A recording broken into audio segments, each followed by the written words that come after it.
ब्लाऊजची उंची आपल्याला नेहमी मागच्या बाजूने मोजायची।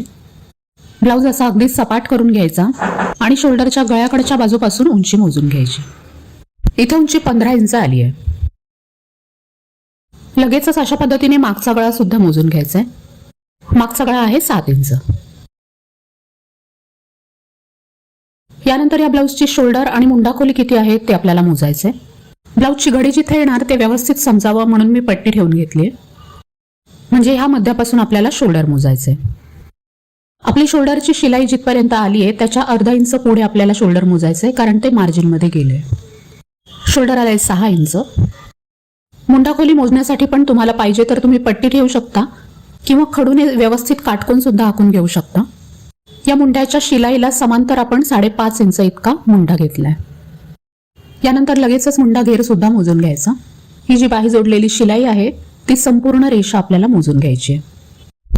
ती आली आहे 8.5 इंच। आता ब्लाऊज सरळ करून घ्यायचा आणि समोरच्या बाजूने पुढचा गळा मोजून घ्यायचा। हे असं समांतर मोजलं तर 6 इंच गळा आलाय। यानंतर आपल्याला अप्पर चेस्ट, फुल बस्ट ही छातीची मापं घ्यायची। त्यासाठी ब्लाऊज उलट करून घ्यायचा आणि ही मापं आपण हुक जिकडून लावतो त्या बाजूने घेणार आहोत, कारण हुक पट्टी आपली दुमड पट्टी असते। मार्जिन सोडून इथे जी शिलाई आली आहे तिथपर्यंत मी मापं घेणार आहे। नंतर आपण 1.5 इंच मार्जिन मिळवतोच। तर इथं अप्पर चेस्टचं माप आलंय 9.5 इंच। हे आपण आहे तसंच लिहून घेणार आहोत। यात आपण काही लुजिंग मिळवायचं नाहीये। आता मेन टक्स जिथपर्यंत शिवलाय तिथं अशा पद्धतीने समांतर फुल बस्टचं माप मोजायचं। ते आलंय 11 इंच। हे सुद्धा आलं तितकंच घ्यायचंय, त्याच्यात लुजिंग मिळवायचं नाहीये। यानंतर आपल्याला कमरेचं माप मोजायचंय।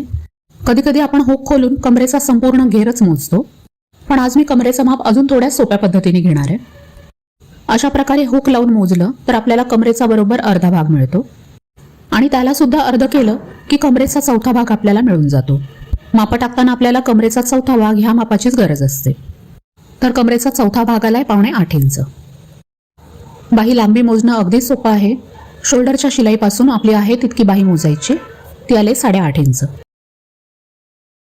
सगळ्यात वरती मुंड्याची जी शिलाई आहे तिथे एक मोजायचा बायसेप राऊंड। बायसेप राऊंड आहे 7 इंच आणि बाही जिथे संपते तिथे आपला दंडघेर थोडा कमी असतो, तर तो आहे इथे 6 इंच।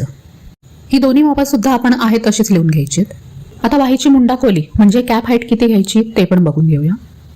शोल्डरमध्ये शिवलेलं मार्जिन धरून 3.5 इंच इतकी आपली कॅप हाईट आली आहे। यानंतर योकपट्टी मोजायची आहे। योकपट्टी आहे या बाजूला 3.5 इंच आणि दुसऱ्या बाजूला 4 इंच। आता ही जी मापं घेतली आहेत ती समोर ठेवूनच आपण इथं पेपर कटिंग करायचं।